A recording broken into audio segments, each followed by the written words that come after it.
2010 წლის ბიუჯეტი განიხილებოდა საქართველოს პარლამენტში, ჩემი შვილი იმ წელს გახდა სასკოლო ასაკის.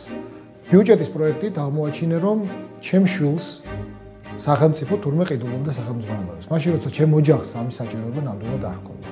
გამოვედი და ვკითხე ფინანსთა მინისტრს, რომელიც მაშინ ტრიბუნასთან იდგა, რატომ ყიდულობთ ჩემი შვილისთვის სახელმძღვანელოებს მაშინ, როდესაც ათასობით ბავშვი, რომლებიც სოციალურად დაუცველთა ოჯახებს მიეკუთვნებიან, ამის შესაძლებლობა არ აქვს ზედა კლასებში.